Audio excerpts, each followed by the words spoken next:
আসসালামু আলাইকুম। স্যার, আমার নাম মিথি মজুমদার। আমি রামগঞ্জ উত্তর ফতেপুর থেকে বলছি। আমি পড়াশোনা করছি রামগঞ্জ মডেল কলেজ থেকে। তো আমার পড়াশোনার পাশাপাশি আমার যদিও পড়াশোনা অনেক আগে শেষ হওয়ার কথা ছিল, কিন্তু আমার মা মারা যায়।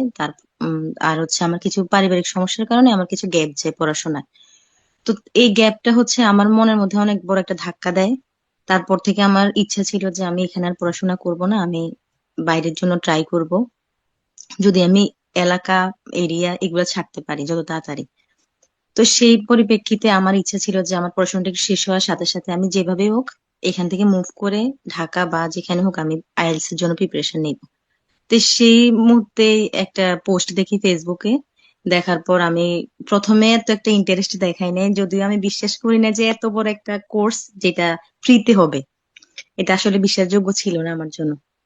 তো আমি একটু ঘাটাঘাটি করছি, তারপর হচ্ছে যে বড় মানুষ যারা ছিল পরিচিত তাদের সাথে আলাপ করছি, তারাও বলছে যে ভালো হবে।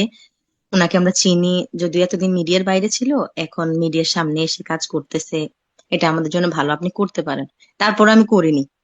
আমি না করার ফলে আমি ওরিয়েন্টেশন যে ক্লাসটা ছিল ওইটা করেছিলাম। ওইটা করার পর আমার কথাবার্তা গুলো খুব ভালো লেগেছে, তখন আমি একটু আফসোস করেছিলাম যে আমি কেন করিনি।